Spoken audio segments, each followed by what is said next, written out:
ओम श्रीमद्भगवद गीता प्रथम अध्याय श्लोक 36 संपूर्ण सारांश संबंध।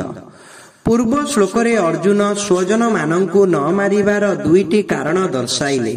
एबे परिणाम दृष्टिरु स्वजन मानंकु मारिबार अनुचित प्रतिपादित करूछंती। निहत्य धार्त्र राष्ट्रान्न का प्रीति स्याज्व नार्दन पाप मेवा श्रयेदस्मान् हत्वे ताना तथा इन्नः।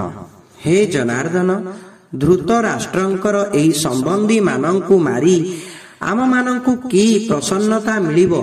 एही आतताई मानंकु मारिले तो आमकु पाप लागिबो। व्याख्या। निहत्य धात्र राष्ट्रान्न हत्वेता नात ताइन्नः। धृत राष्ट्रंकर पुत्रंकु ओ सेमानंकर सहयोगी समस्त सैनिकंकु मारी विजय प्राप्त करिबारे आमकु की प्रसन्नता मिलिबो? जदि आमे क्रोध वा लोभर वशवर्ती होई सेमानंकु मारी देबु, परे सेही प्रवृत्ति शांत होई गले आमकु कांदिबाकु पड़िबो। अर्थात आमे क्रोध ओ लोभर वशवर्ती होई की अनर्थ करिदेलु भाबी पश्चातापरे लुह गड़ाइबु। कुटुंबंक कथा मने पड़िले सेमानंकर अभाव आमकु बारंबार आघात देबो।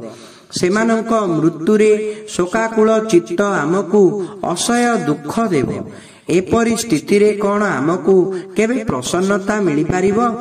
तात्पर्य हेला, एमानंकु मारिले आमे जीवित थिबा पर्यंत आम चित्तरे केबे प्रसन्नता आसीबो नाही एवं एमानंकु मारिबा द्वारा जेउ पाप लागिबो ताहा परलोकरे आमकु भयंकर दुख हेबो। 6 जनंकु आतताई कुहा जाए, जे निया लगाए, जे विष दिए, जे शस्त्र धरी मारिबाकू उद्यत हुए, जे धन अपहरण करे, जे भूमि अपहरण करे एवं जे परस्त्री अपहरण करे। दुर्योधन आदिंक ठारे एई 6टी जाक लक्षण थिला। सेमाने लाख्या गृहरे निया लगाई पांडव मानंकु मारिबाकू चाहिथिले। भीमसेनंकु विष देई जलरे फिंगी देइथिले। शस्त्र धरी पांडव मानंकु मारिबा पाई प्रस्तुत थिले। द्वितीय क्रीडारे छल कपट करी सेमाने पांडवंकर धन ओ राज्य हरण करितिले।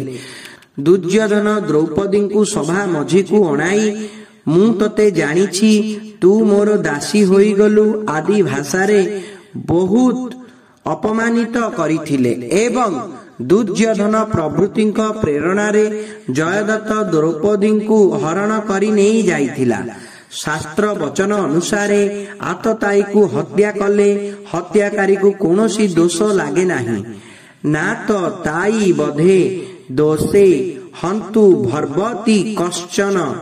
मात्र आतताईंकु हत्या करिबा उचित होइथिले मध्य हत्या रूपक क्रिया भल नुहे।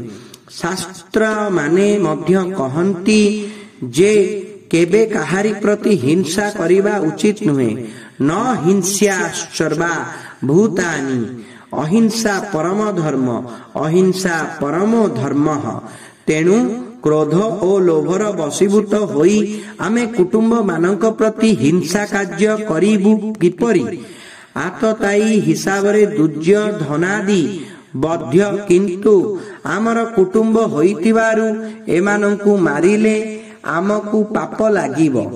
शास्त्र रे कुहा जाइछि जे निजर कुलनाश करे से अत्यंत पापी।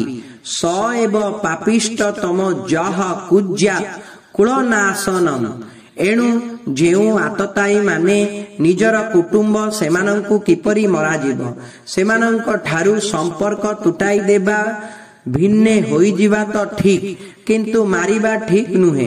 जदि निजर पुओ आतताई होई जाए ताहेले ताठारू संपर्क तुटाई दिया जाई पारे, किंतु ताकू कौन मारी दिया जाई पारे?